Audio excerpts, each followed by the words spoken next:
I knew something was wrong the moment I heard metal crunching against metal outside my house, but I never imagined that sound would trigger a legal nightmare that would consume the next 6 months of my life. My name is Kendrick, and I had been living in the Pineview Estates subdivision in Buffalo, New York for exactly 3 years when Patricia Whitmore, our HOA president, decided to make me her personal enemy. It was February 8th, 2025, and Buffalo was getting hammered by one of those lake-effect snowstorms that reminds you why so many people retire to Florida. I had cleared my driveway twice already that day, once at 6 in the morning before work and again when I got home around 5. By 8 that evening, another 4 inches had fallen, creating those deceptive smooth blankets of white that hide every imperfection underneath. I was inside watching the Sabres game, drinking a beer, and contemplating whether I needed to go out for a third round of shoveling when I heard it. That distinctive crunch of vehicle meeting vehicle. I ran to the window and saw Patricia Whitmore's white Lexus SUV backed into the front corner of my Ford F-150, which I had parked on the street in front of my house. My truck was completely legal, completely visible despite the snow, with its rear end a good 8 feet from my driveway entrance. Patricia was attempting to navigate the narrow passage between my truck and the snowbank on the opposite side of the street, and from what I could see, she had seriously misjudged the clearance. I threw on my boots and coat and headed outside. The wind was howling and snow was coming down so hard it stung my face. Patricia was already out of her vehicle, inspecting the damage to her Lexus. Her passenger side mirror was hanging by its wires, and there was a decent scrape along the side panel. My truck had a dented front quarter panel and a broken headlight. "Patricia, are you okay?" I called out as I approached, genuinely concerned despite the damage. She whirled around, and even in the dim streetlight and swirling snow, I could see her face was red with anger. "Your truck should not be parked on the street during a snow emergency." I stopped in my tracks. "There is no snow emergency declared. I checked the city website before I parked, and even if there were, I am a full 8 feet from my driveway. This is legal street parking." The HOA bylaws state that residents should park in their driveways or garages during inclement weather. She shouted over the wind. "The bylaws say should, not must. It is a recommendation, not a rule." I had read those bylaws cover to cover when I bought the house, specifically because I had heard Patricia was a stickler for enforcement. "We will see about that," she said, pulling out her phone. For a moment, I thought she was calling the police to report the accident, which would have been the normal thing to do. Instead, she took several photos of my truck, her vehicle, and my driveway entrance. "Patricia, we should call the police and file an accident report," I said, trying to be the voice of reason despite standing in a blizzard. "I will handle this through the proper channels," she replied coldly. "And you will be hearing from me about your repeated violations of community standards." I stood there, snow accumulating on my shoulders, watching her get back in her damaged Lexus and drive away. She did not leave a note, did not exchange insurance information, and did not seem to care that she had just committed a hit and run. I immediately pulled out my phone and took my own photos of everything: the damage to my truck, the position of my truck on the street, the measurements from my bumper to my driveway, and tire tracks showing Patricia's path and the point of impact. Then I called the Buffalo Police non-emergency line and reported the accident. The dispatcher said they would send an officer when available, but with the storm, it might be several hours. I went back inside, printed out the photos I had taken, and started a detailed incident report of my own. Years of working as an industrial safety coordinator had taught me that documentation was everything. The police officer arrived around 10:30 that night. Officer Martinez was apologetic about the delay and took down all the information. When I showed him the photos and explained that Patricia had left without exchanging information, he raised his eyebrows. "You are saying the HOA president hit your vehicle and just drove away?" "That is exactly what happened," I confirmed. He wrote up a report and gave me the case number. "You will want to contact your insurance company tomorrow. With the documentation you have got, this should be pretty straightforward." I thanked him and went to bed that night thinking the whole thing would be resolved within a week or two. I had no idea that Patricia Whitmore was just getting started. The next morning, I woke up to find a formal violation notice from the HOA stuffed in my mailbox.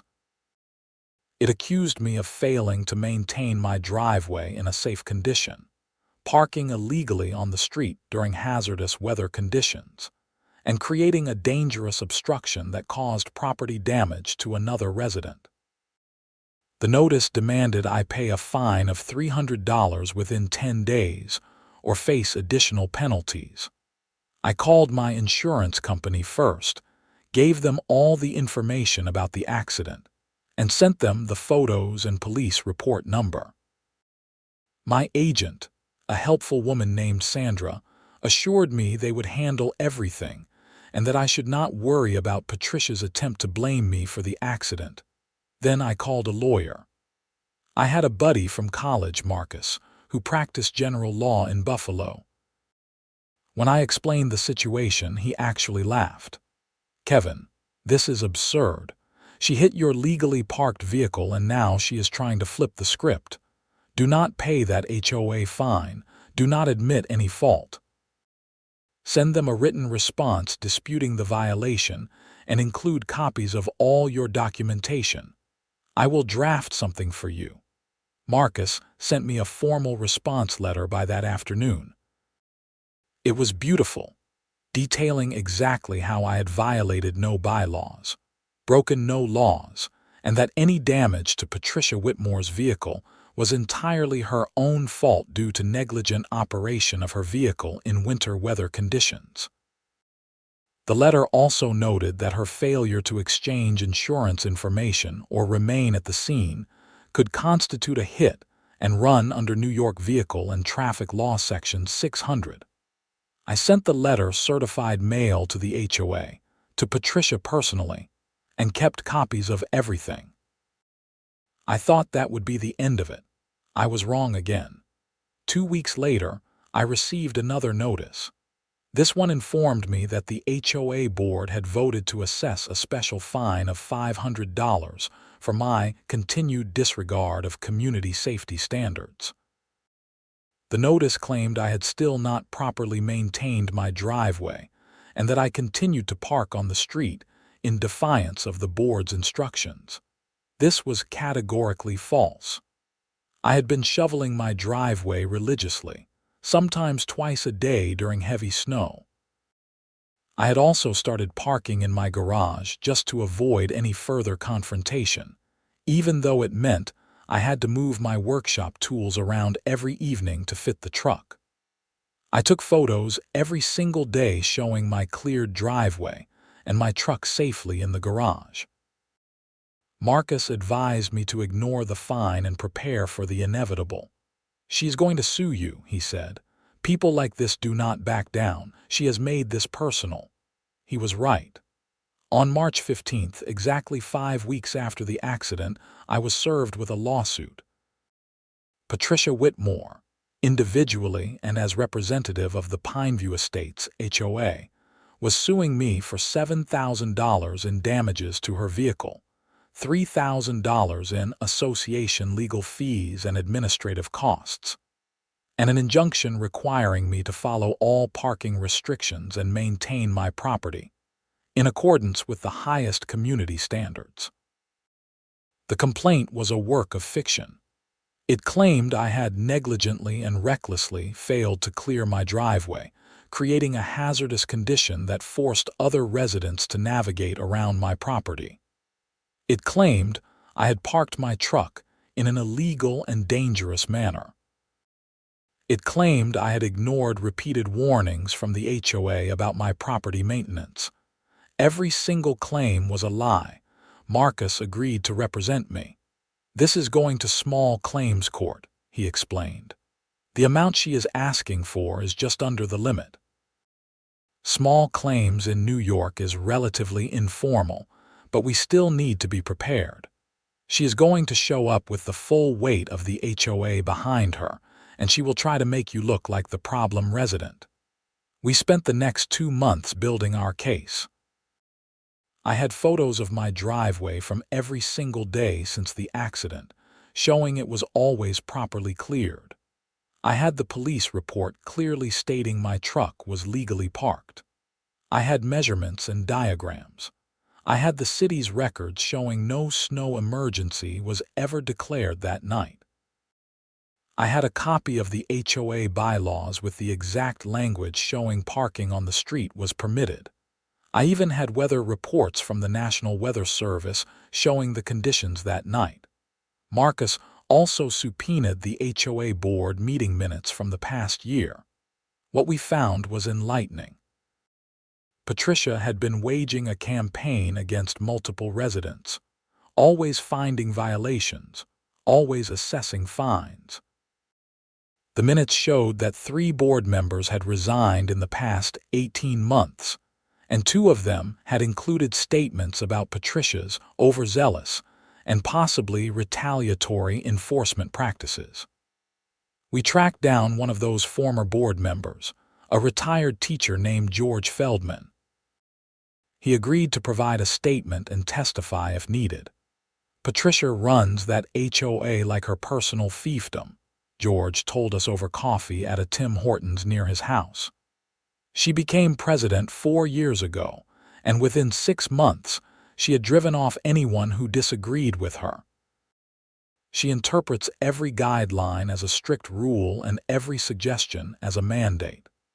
I resigned because I could not ethically be part of what she was doing. She has been targeting anyone she perceives as challenging her authority." "Did she ever mention Kevin or have any issues with him before the accident?" Marcus asked. George nodded. "Actually, yes. At a board meeting last December, she complained that Kevin's truck was unsightly and lowered property values. She wanted to pass a rule banning trucks from being parked anywhere visible from the street. The rest of us voted it down. We reminded her that you cannot ban people from parking legal vehicles on their own property or on public streets. She was furious. This was news to me. I had never attended an HOA meeting, just paid my dues and minded my own business. I had no idea I had been on Patricia's radar even before the accident. The court date was set for May 20th. As the date approached, Patricia ramped up her harassment. I received violation notices for everything imaginable.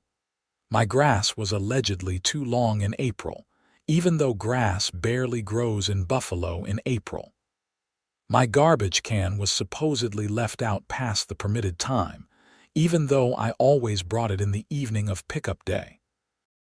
My house number plaque was faded and illegible, despite being only 3 years old and perfectly readable. Each violation came with a fine. Each fine I disputed with photographic evidence proving the violation was fabricated. Marcus sent formal responses to each one, with increasingly stern language about harassment and potential counterclaims. The morning of the court date, I put on my best suit and met Marcus at the Erie County Courthouse. Buffalo was finally starting to feel like spring, with temperatures in the 60s and the last remnants of winter's snow reduced to dirty piles in parking lot corners. Patricia arrived with an attorney, a sharp-looking woman in her 50s named Brenda Morrison. They had boxes of materials, presentation boards, and printed exhibits. They were clearly planning a major production. Small claims court in New York is heard by a judge, not a jury. Our judge was the Honorable Thomas Klein, A man in his early 60s with a reputation for no-nonsense rulings and little patience for frivolous litigation. I took that as a good sign. Patricia's attorney went first. She painted a picture of me as a negligent homeowner who refused to maintain his property and endangered other residents. She presented photos of my driveway taken the day after the accident, showing snow accumulation. She presented copies of the HOA bylaws with highlighted sections about property maintenance. She presented records of the violation notices I had received. Your Honor, Mr. Kendrick has demonstrated a pattern of disregard for community standards, Brenda Morrison argued.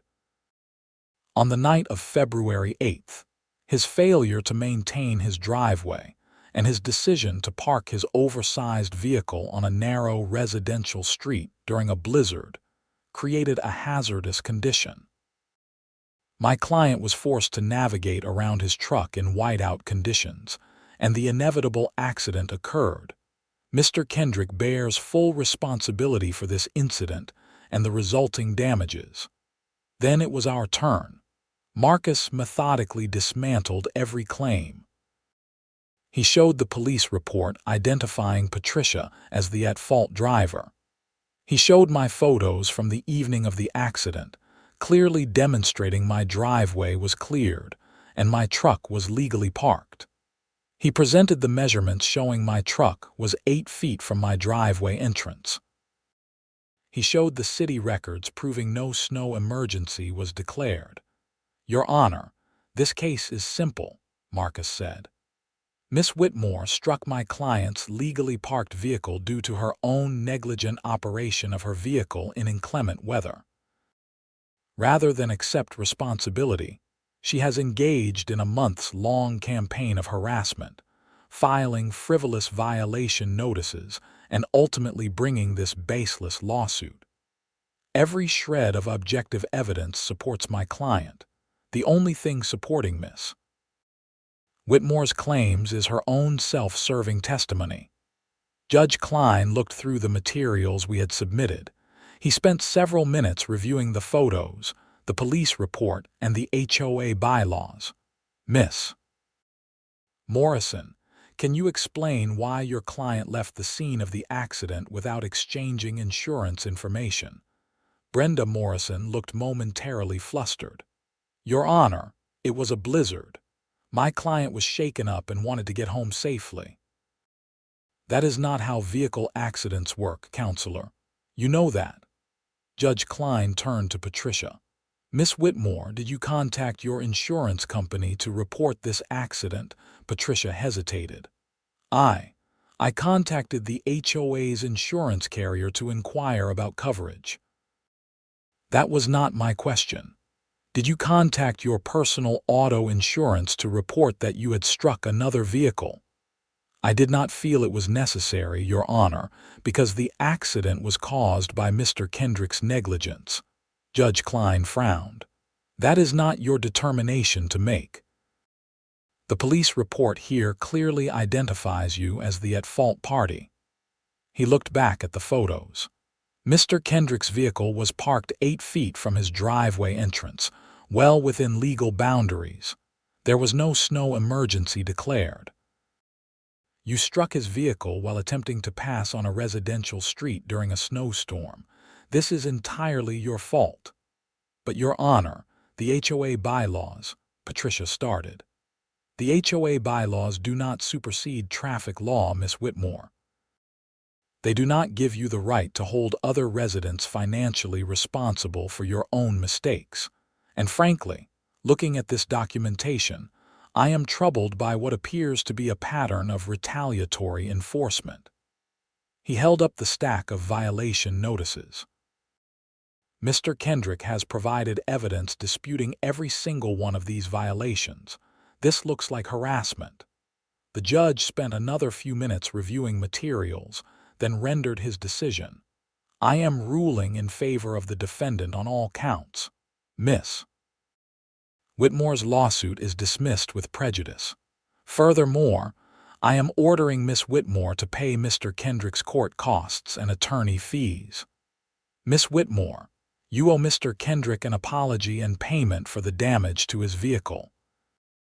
I suggest you contact your insurance company immediately to handle this matter properly." Patricia's face went bright red. "Your Honor, this is outrageous. As HOA president, I have a duty to enforce. Your duty as HOA president does not include filing frivolous lawsuits or retaliating against residents who have done nothing wrong.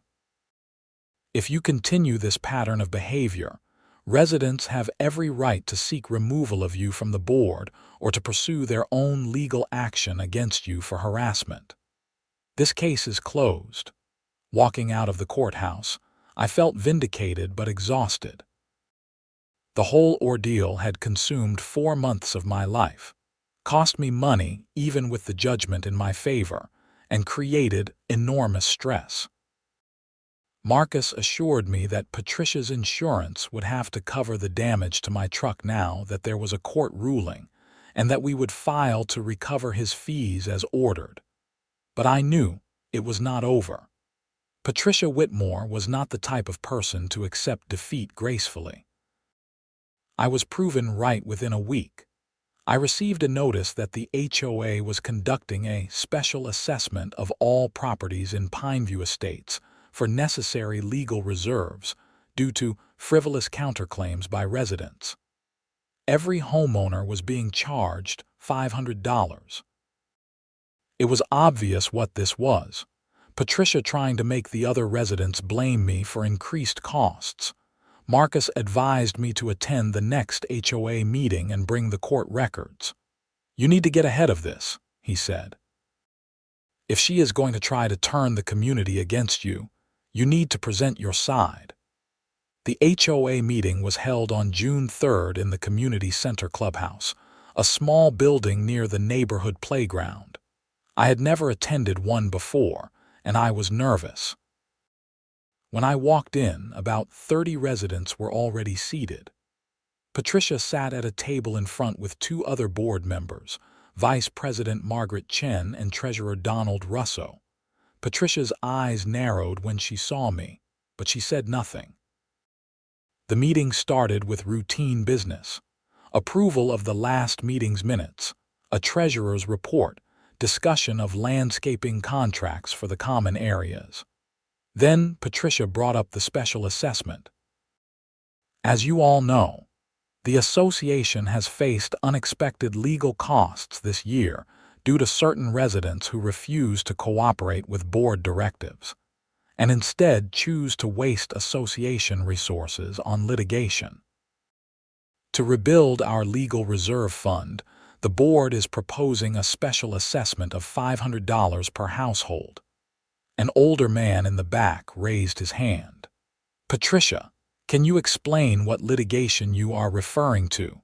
The treasurer's report did not mention any major legal expenses." Patricia's jaw tightened. "The details are confidential, but I can assure you that the board acted in the best interests of the community." I stood up. My heart was pounding, but I knew I had to speak. I can explain what happened since I was the resident involved. All eyes turned to me. Patricia looked like she wanted to laser beam me with her eyes. I told the whole story, calmly and factually. I explained how Patricia had hit my truck, left the scene, and then tried to blame me. I explained the months of fake violation notices. I explained the lawsuit and the judge's ruling. I brought copies of the court decision and handed them out to anyone who wanted to read it. The judge dismissed Patricia's lawsuit and ruled that she was entirely at fault. He ordered her to pay my legal fees and called her actions harassment. There is no reason for this special assessment except that Patricia wants to punish the community because she lost a case that she never should have brought in the first place. The room erupted in conversation. Residents were talking to each other, reading the court documents, asking questions. Margaret Chen, the vice president, looked shocked. "Patricia, is this true? You sued a resident over a traffic accident where you were at fault." The situation is more complex than Kevin is making it sound, Patricia said defensively. Donald Russo, the treasurer, was reading the court decision. Patricia, this is pretty damning. The judge specifically mentioned a pattern of retaliatory enforcement. Did you really issue all these violation notices? I was doing my job as HOA president, Patricia snapped. Kevin has consistently violated community standards. I have proof disputing every single violation, I said, pulling out my binder. Photos, timestamps, everything. Patricia has been harassing me for months because I had the audacity to prove she was responsible for hitting my truck. A woman I recognized as living 3 houses down from me stood up. If Patricia is willing to do this to Kevin, what is to stop her from doing it to any of us? I have gotten violation notices too, for things that made no sense. I just paid the fines because I did not want the hassle. Was I being scammed? Other residents started chiming in with their own stories. A man who had been fined for having the wrong color mailbox, even though his mailbox matched everyone else's. A couple who had been cited for leaving their Christmas decorations up too long, even though they had taken them down on January 2nd. A single mother who had been threatened with daily fines because her grass was allegedly too long, even though it was shorter than her neighbor's lawns. The meeting devolved into chaos. Residents were angry, demanding answers, calling for Patricia's resignation. Margaret Chen called for order and announced that the board would table the special assessment pending a full review of all HOA legal expenses and enforcement actions over the past year. Patricia tried to regain control, but it was useless. Residents were done listening to her. The meeting ended with Margaret announcing an emergency board meeting would be held the following week to address the community's concerns. I left feeling like maybe, finally, this nightmare was coming to an end. But Patricia had one more move to make, and it was the most desperate one yet. 3 days after the HOA meeting, I came home from work to find my truck's windshield smashed. Not cracked, fully destroyed. Someone had taken a blunt object to it, leaving the safety glass spiderwebbed and caved in. Both side mirrors were ripped off, and deep scratches ran the length of both sides of the truck. I immediately called the police. Officer Martinez happened to be the responding officer again. He took one look at the damage and shook his head. This is deliberate vandalism. Do you have any idea who might have done this? I have a pretty strong suspicion, I said, but I do not have proof. I explained the entire situation with Patricia. Officer Martinez took detailed notes and photos. Do you have a security camera? I did not, something I was now deeply regretting. No, but some of my neighbors might. We went door to door. My next-door neighbor, Jerry, had a Ring doorbell that captured part of my driveway. We reviewed the footage, and there it was. Patricia's white Lexus pulling up to my house at 2 in the afternoon, right after I had left for work. Patricia got out, looked around, and then approached my truck with what looked like a metal bat. The video clearly showed her swinging at the windshield, ripping off the mirrors and keying the sides. She got back in her Lexus and drove away. Officer Martinez watched the video twice. That is crystal clear. I am going to need a copy of this footage. This is criminal mischief in the 2nd degree, a Class D felony because the damage is definitely over $250. He left to get a warrant for Patricia's arrest. Jerry, my neighbor, stood on his porch looking stunned. I never liked that woman, but I never thought she would do something like this. She has lost her mind. The police arrested Patricia that evening at her home, 4 houses down from mine. I was not there to see it, but Jerry called me to let me know. They took her out in handcuffs. Her husband looked mortified. Patricia was charged with criminal mischief in the 2nd degree and released on bail. A temporary order of protection was issued, prohibiting her from coming within 100 feet of me or my property.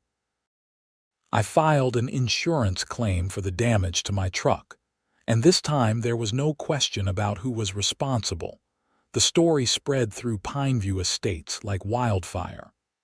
By the next day, everyone knew Patricia had been arrested for vandalizing my truck. The emergency board meeting was moved up, and Margaret Chen called me to ask if I would be willing to attend and present all my documentation to the full board. The emergency meeting was packed. Nearly every resident in the subdivision showed up. Margaret Chen opened by reading Patricia's resignation letter. Patricia had stepped down as HOA president, effective immediately, though Margaret noted it was more of a forced resignation since the board had been prepared to remove her anyway. Margaret then presented a full accounting of Patricia's actions as president. The special assessment was canceled. All the fines Patricia had issued over the past year were being reviewed, and any that appeared to be invalid would be refunded. The board was implementing new oversight procedures to prevent any future abuse of power. I presented my documentation, and the board formally apologized to me on behalf of the HOA. They also agreed to reimburse me for all the legal fees and costs I had incurred, even beyond what the court had ordered Patricia to pay personally. Several other residents came forward with their own stories of Patricia's abusive enforcement tactics. The board agreed to issue refunds for improper fines, totaling over $12,000 across multiple families. It turned out Patricia had been running a personal vendetta operation, targeting anyone she felt had slighted her or failed to show her sufficient deference. One resident, a middle-aged woman named Carolyn, broke down crying as she described how Patricia had threatened to put a lien on her house over unpaid fines for violations that never existed. Carolyn had almost sold her home just to escape the harassment. The room was silent except for her sobs, and I saw several people wiping their own eyes. The meeting ended with a vote to adopt a new set of checks and balances for HOA enforcement. Any violation notice would require photo evidence and review by at least 2 board members. Any fine over $100 would require a full board vote. Residents would have a clear appeal process with oversight from an independent mediator if needed. Patricia's criminal case moved forward. Her attorney tried to negotiate a plea deal, but the district attorney's office was not particularly sympathetic. Vandalism cases with clear video evidence do not leave much room for negotiation. Patricia ultimately pleaded guilty to criminal mischief in the 3rd degree, a Class E felony, in exchange for the prosecutor not pursuing the 2nd-degree charge. She was sentenced to 3 years of probation, 200 hours of community service, and ordered to pay full restitution for the damage to my truck, which came to $3,200 after I had to replace the windshield, both mirrors, and have the entire truck repainted due to the extent of the scratches. She was also ordered to have no contact with me for the duration of her probation. Her husband, a quiet man named Tom who worked as an accountant, apologized to me personally one evening when he saw me getting my mail. "I am so sorry for what Patricia did," he said, looking genuinely distressed. "I knew she was stressed about the HOA, but I had no idea she was doing any of this. She needs help and she is getting it now. Therapy, anger management, the whole thing. I just want you to know that what she did was inexcusable and I am deeply sorry." I appreciated his apology. Tom seemed like a decent guy who had been just as blindsided by his wife's behavior as everyone else. "I hope she gets the help she needs," I said, and I meant it. Patricia clearly had some serious issues with control and anger that went beyond just being a difficult HOA president. Life slowly returned to normal in Pineview Estates. Margaret Chen turned out to be an excellent HOA president, focusing on actual community improvement rather than nitpicking residents.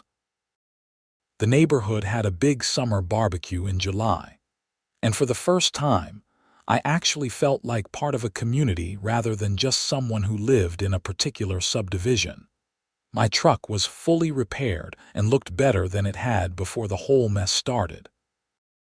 My insurance company went after Patricia for subrogation, and between the court judgment, the criminal restitution order, and the insurance claim, Patricia ended up paying out over $10,000 total. I heard through the neighborhood grapevine that Patricia and Tom had put their house up for sale in August. They moved out in September, relocating somewhere in Pennsylvania. I felt a little bad for Tom, who seemed like a nice guy who had just had the misfortune of being married to someone with serious control issues. But mostly, I was relieved that the whole nightmare was finally, completely over. The fall HOA meeting in October was actually pleasant. We discussed plans for holiday decorations, approved a new snow removal contract that would handle the common areas more efficiently, and voted to use some of the HOA reserves to upgrade the playground equipment. It was everything an HOA meeting should be: boring, productive, and drama-free. Marcus and I went out for beers one evening in November to celebrate the one-year anniversary of what we had started calling the Patricia Incident. We sat in a sports bar in downtown Buffalo, watching the Sabres lose to the Maple Leafs, and reflected on the whole absurd situation. "You know what the craziest part is?" I said, sipping my beer. "All of this, every single bit of it, could have been avoided if Patricia had just exchanged insurance information that night like a normal person. It was a simple accident in a snowstorm. Her insurance would have covered it, we both would have gotten our vehicles fixed, and that would have been the end of it." Marcus nodded. "That is the thing about people like Patricia. They cannot admit when they are wrong. Every mistake becomes a hill to die on. Every criticism becomes a personal attack that must be avenged. She would rather commit crimes and destroy her own life than simply say, 'I am sorry, I made a mistake.'" "It is sad, really," I said. "She had a position of authority in the community. She could have used it to actually make Pineview Estates a better place. Instead, she turned it into her personal fiefdom and made everyone miserable. The good news is that the HOA is actually functional now. Margaret is doing a great job, and the new oversight procedures mean nobody can pull what Patricia did ever again." We clinked our beer bottles together. "To functional HOAs and to Karen getting exactly what she deserved," Marcus said. "I will drink to that," I replied. As I drove home that night through the Buffalo streets, I thought about everything that had happened. The accident, the harassment, the lawsuit, the vandalism, the arrest. It had been exhausting and stressful and expensive, even with the judgments in my favor.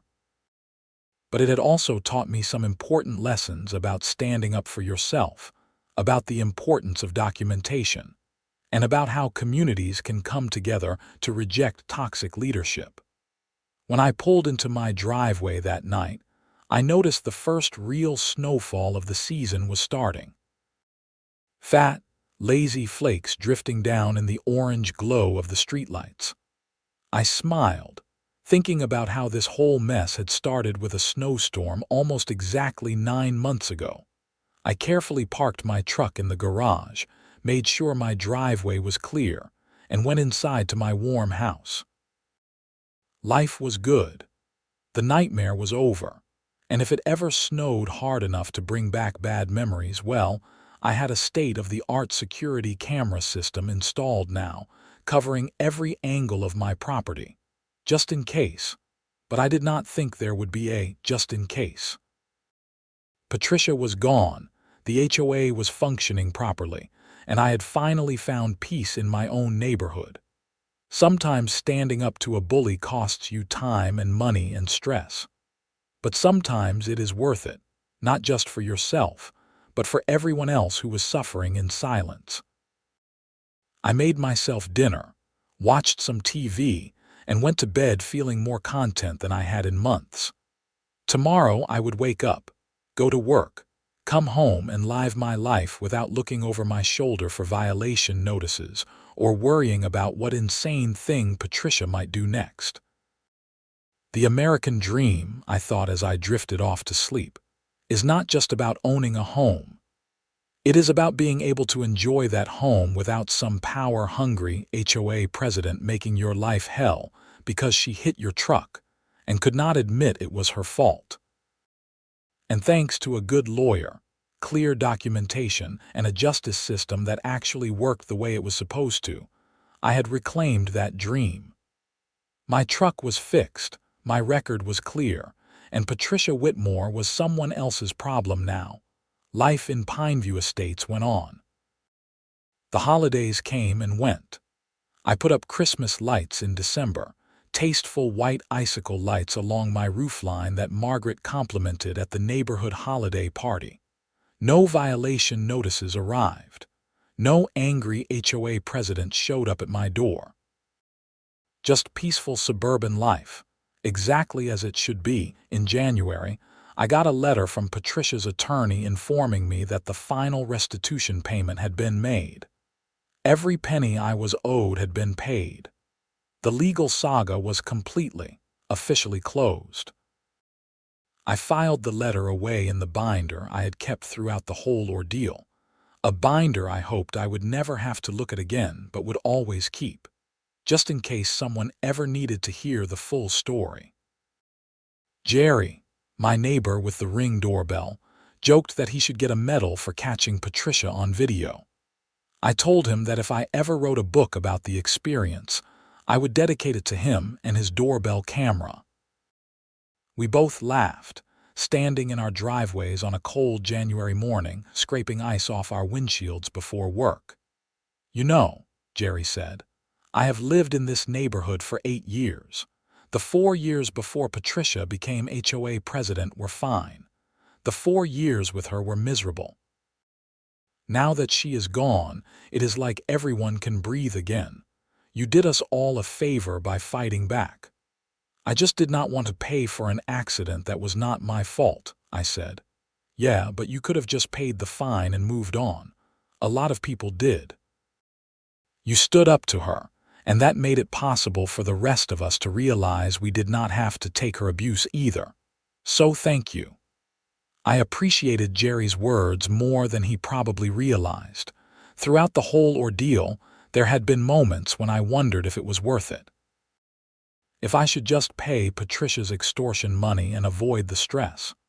But standing up to bullies is always worth it, even when it is hard. February 8th, 2026, marked exactly 1 year since Patricia hit my truck. I noticed the date on my calendar that morning and realized I had made it through a full year of the aftermath. Buffalo was getting another snowstorm, a lighter one this time, and I went out before work to clear my driveway. My truck sat safely in my garage, protected from the elements and from crazy HOA presidents. As I shoveled, I saw Margaret Chen driving by slowly in the snow. She waved, and I waved back. A simple, friendly interaction between neighbors, the way it should be. I finished shoveling, went to work, came home that evening and shoveled again.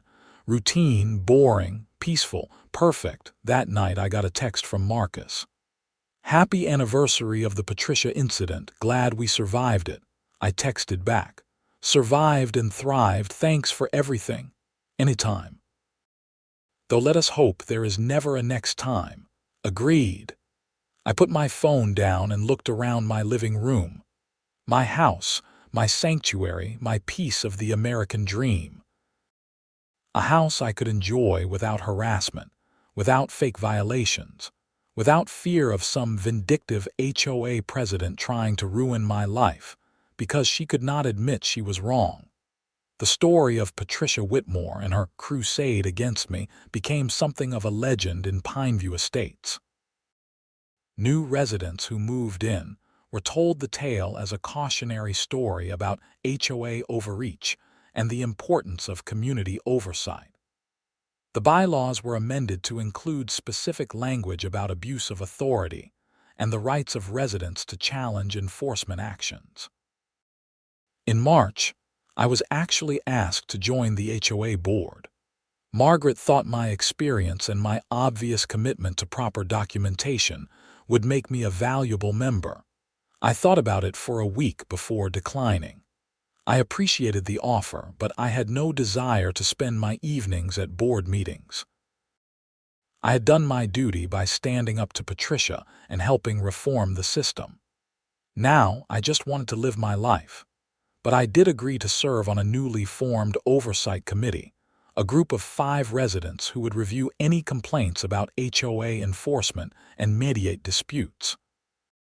It met quarterly, or as needed, and it gave me a way to contribute without the full commitment of being a board member.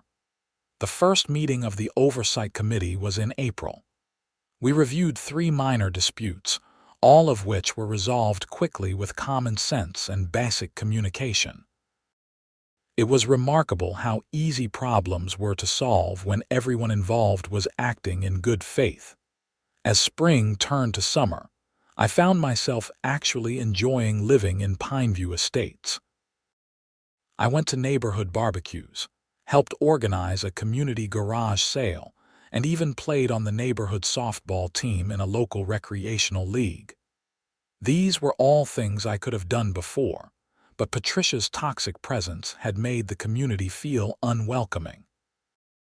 Now, with her gone and a functional HOA in place, Pineview Estates felt like a real neighborhood. One Saturday in June, I was washing my truck in my driveway when a moving truck pulled up to Patricia's old house, which had finally sold after being on the market for several months. A young couple got out, probably in their early 30s, looking excited and a little overwhelmed. I walked over to introduce myself. "Hi, I am Kevin. I live 4 houses down. Welcome to Pineview Estates." The husband smiled and shook my hand. "Thanks, I am Chris, and this is my wife Amanda. We are excited to be here. Everyone we have talked to says this is a great neighborhood." "It is," I said honestly. "Really good community, active HOA that actually cares about making things better, nice people. You will like it here." Amanda looked relieved. "That is great to hear." We were worried because someone at my work told me HOAs can be nightmares. "They can be," I admitted, "if they are run by the wrong people. But our HOA is run by the right people now, so you do not have anything to worry about." Chris and Amanda settled into the neighborhood seamlessly. They came to the 4th of July block party, where we set up grills in the street and watched kids run around with sparklers. It was idyllic, the kind of scene you see in movies about suburban life. And it was real. Later that evening, after the fireworks had ended and families were heading home, I sat on my front porch with a beer, watching the last few stragglers clean up. Jerry came over and sat down on the porch steps. "Hard to believe this is the same neighborhood that was imploding last year," he said. "Amazing what getting rid of one toxic person can do," I replied. "You ever hear what happened to Patricia, where she ended up?" I shook my head. "No idea. I heard she and Tom moved to Pennsylvania, but beyond that, nothing. And honestly, I am fine with not knowing." "That chapter of my life is closed," Jerry nodded. "Fair enough. She is someone else's problem now, if she is anyone's problem at all. Maybe she learned her lesson." "Maybe," I said, though I doubted it. People like Patricia rarely changed. But as long as she was far away from Pineview Estates and far away from me, I did not care what she did with her life. The summer passed peacefully. I took a vacation to Montana in August, went fly fishing, and did not think about HOAs or Karens or lawsuits once. It was blissful. When I came back, tanned and relaxed, I found that Pineview Estates had gone on perfectly fine without me, which was exactly as it should be. In September, the 1-year anniversary of Patricia's arrest, I got a call from Officer Martinez. He had been promoted to detective and wanted to let me know that Patricia's probation was going smoothly, with no violations reported. It was good news, I suppose. It meant she was staying away from me and not causing trouble for anyone else. "I always remember your case," Detective Martinez said. It was one of the most clear-cut examples of how documentation saves the day. You had photos, timestamps, witnesses, everything. It made our job easy and ensured justice was served. "Well, thank you for taking it seriously," I said. "Not every cop would have been as thorough. Vandalism is a crime, and people need to be held accountable. Simple as that. Anyway, I just wanted to give you the update. Stay safe out there." October brought another HOA meeting, another discussion of mundane neighborhood business, another reminder of how normal and functional things were now. The budget was approved for the next year, with a slight decrease in dues because the association was running efficiently and not wasting money on frivolous lawsuits. At the end of the meeting, Margaret made an announcement. "I want to thank everyone for making this past year a success. We have gone from being a dysfunctional HOA with serious problems to being a model community. That happened because residents like Kendrick were willing to stand up and say enough is enough. And it happened because all of you were willing to support change. So thank you." The room applauded, and I felt my face flush with embarrassment. I had not set out to be a hero or a reformer. I had just wanted to not pay for an accident that was not my fault. But sometimes doing the right thing for yourself ends up helping a lot of other people too. As November arrived and the weather turned cold again, I found myself reflecting on everything that had happened. The accident, the harassment, the lawsuit, the vandalism, the arrest, the reforms, the peace. It had been a wild ride, but I had come out the other side stronger and more connected to my community. I had also learned some valuable lessons. Document everything, because you never know when you will need proof. Stand up to bullies, even when it is easier to just give in. Seek help from professionals like lawyers when things get complicated. And never underestimate the power of a Ring doorbell to catch criminals in the act. On Thanksgiving, I hosted dinner at my house for the first time. Jerry and his wife came, along with a few other neighbors I had gotten to know over the past year. We ate turkey, watched football, and talked about everything except HOAs and Karens. It was a perfect day. As December arrived and the holiday season kicked into full gear, I put up my lights again, the same white icicle lights that had received no violation notices the year before. I put a wreath on my door and set up a small tree in my living room. Everything was normal, peaceful, and exactly as life should be on Christmas Eve. I got a card in the mail from an unexpected source. Tom Whitmore, Patricia's husband. Inside was a handwritten note. "Kevin, I wanted to wish you a Merry Christmas and to thank you for how you handled everything last year. You had every right to be vindictive, but you were not. You just stood up for yourself and let the system work. Patricia is doing much better now. Therapy has helped her understand her control issues and work through them. We are rebuilding our lives in Pennsylvania, and she is focusing on her own healing rather than trying to control everyone around her. I do not expect you to forgive her, but I wanted you to know that some good came out of all the bad. Thank you for being a decent person even when it was hard. Tom."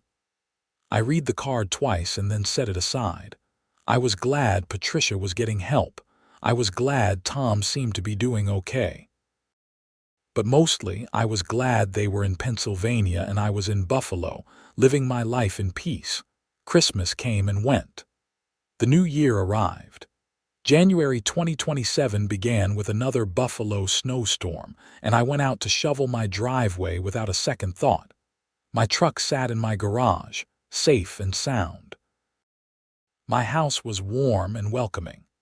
My neighborhood was functional and friendly. Life was good. The story of Patricia Whitmore hitting my truck in a snowstorm and then suing me for not clearing my driveway properly had finally, truly ended. Not with dramatic courtroom speeches or explosive confrontations, but with the quiet satisfaction of justice served, a community healed, and a man able to live in his own home without harassment.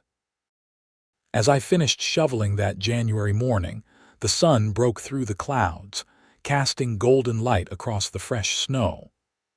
I leaned on my shovel for a moment, looking up and down the street at the houses of Pineview Estates. Smoke rising from chimneys, cars parked in driveways, holiday decorations still twinkling in windows. This was home. This was community. This was what I had fought for, whether I realized it at the time or not. Not just my own peace, but the principle that people should be able to live their lives without being terrorized by petty tyrants wielding HOA bylaws like weapons. I put my shovel away, went inside, made myself a cup of coffee, and got ready for work. Another day, another normal day, in a neighborhood that finally felt like it was supposed to. And that, more than any court judgment or criminal conviction, was the real victory. The end of the Patricia saga was not marked by fanfare or celebration, but by the beautiful mundanity of everyday life proceeding exactly as it should. And sometimes, that is the best ending of all.